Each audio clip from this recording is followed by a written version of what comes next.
Have you noticed the change in the daylight hours just recently?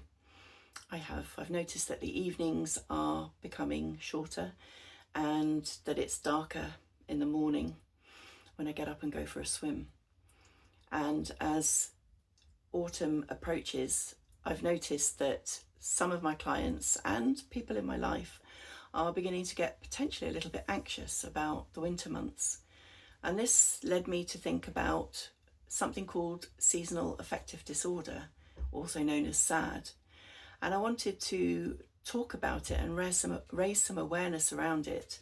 What is it? What is SAD? And who might be at most risk? And what are the causes?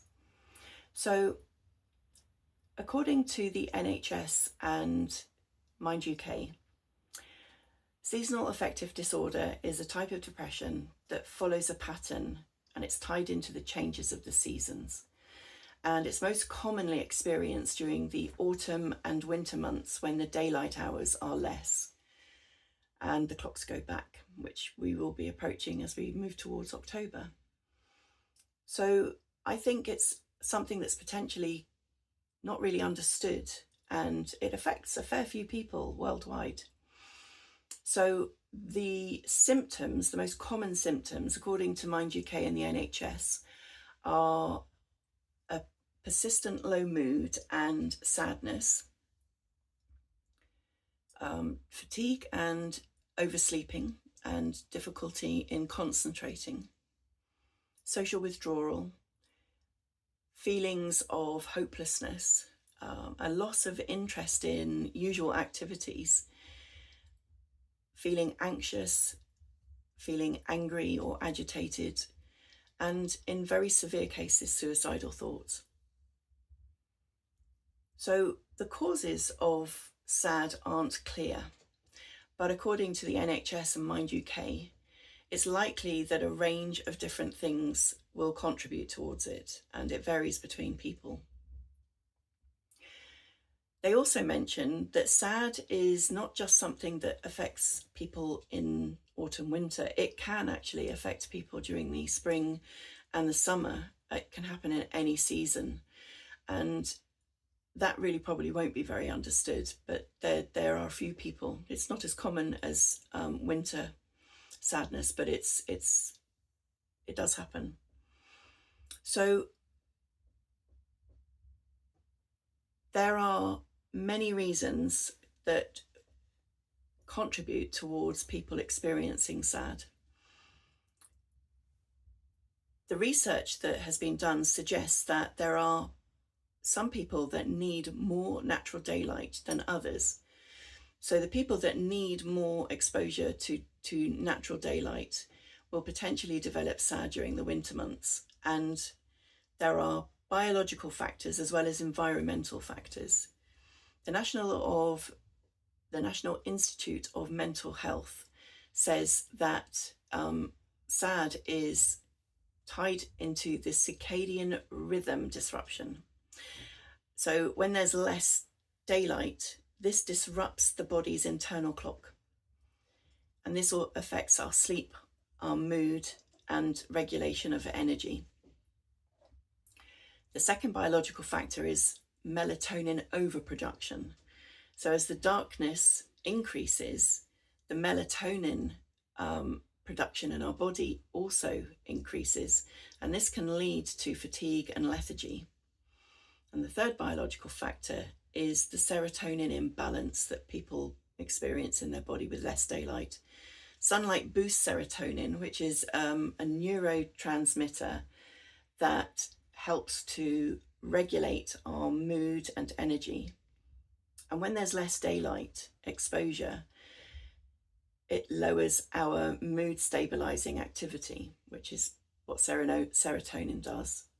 And so the mechanisms, biological mechanisms, explain why people who need more light may experience depressive symptoms when daylight is decreasing.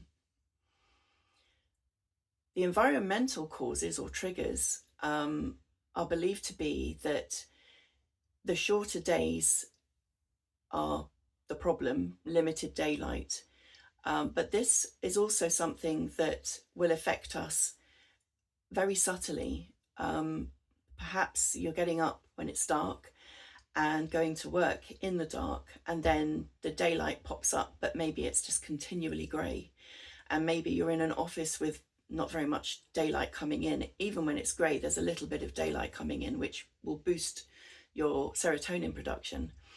But a lot of offices don't have lots of daylight coming in, so we have these very harsh strip lighting, and that can be a real factor that makes you feel lower because it's very bright, it's very unnatural light. And then obviously coming home in the dark, that can be very difficult for a lot of people. The colder weather tends to mean that we're indoors more, and this can help people to feel stuck or trapped at home, particularly if the weather's really inclement. It might be snowy, slippery and icy, it might be just very, very wet, windy and cold, and this is going to put people off being out and about.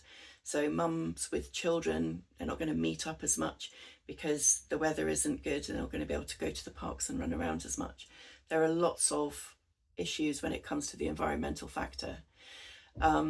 Less social interaction is going to be a product of being indoors more, and less outdoor activities to enjoy, picnics, walks, football, rugby. Most people who play rugby will play in any season, but it will put people off being outdoors. And this is going to be something that makes your world shrink and feel very, very small. There's also lifestyle changes that the weather will affect. As we move towards Christmas and New Year, that can be something that a lot of people either really look forward to, or some people don't particularly like it. It can be a real trigger for them. Christmas is potentially quite difficult for a lot of people for lots of reasons, but it may be that you have relationship problems in your family, but the expectation is that you should be with family at Christmas.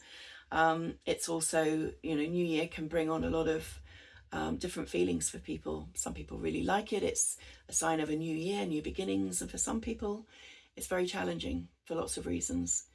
There's also the cost implication. Finances are affected by indoor activities. We want to keep our children entertained, so we're likely to need to spend more money to do that. And for grown-ups as well, we're likely to be eating out or going to the cinema, etc. If you don't have spare money, then that can be a real separating factor in terms of socializing as well. So it can cause a lot of disruption. And one of the biggest ones is the drop in exercise and activity.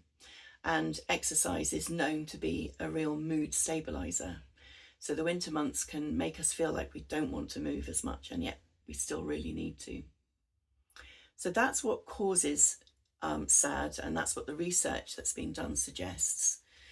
But it's one of the things that has been really noted is that there are some people more at risk than others. And it's more common in certain countries. So people that live in northern latitudes with long, dark winters, for us that would be Scotland, they are going to be more predisposed to potentially having SAD.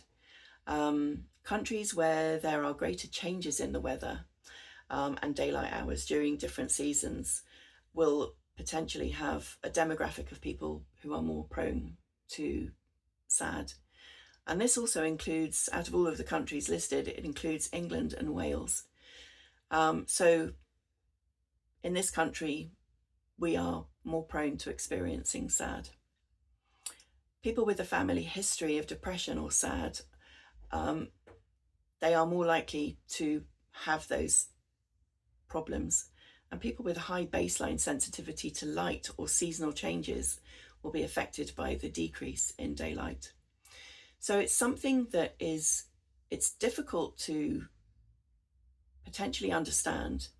It's difficult to live with, but it's also very difficult to witness because humans naturally want to find a solution. And there are lots of solutions to helping yourself and helping somebody that you know with it. but it's a question of being able to identify it. And in order to be diagnosed with SAD so that you can be helped, the first port of call would probably be your GP. But if you've noticed a pattern, going to your GP with that information will be really helpful. And there are lots of treatments that can be medical, but also holistic. So I'm going to talk about that in another video. I hope this has been helpful, and thank you for listening.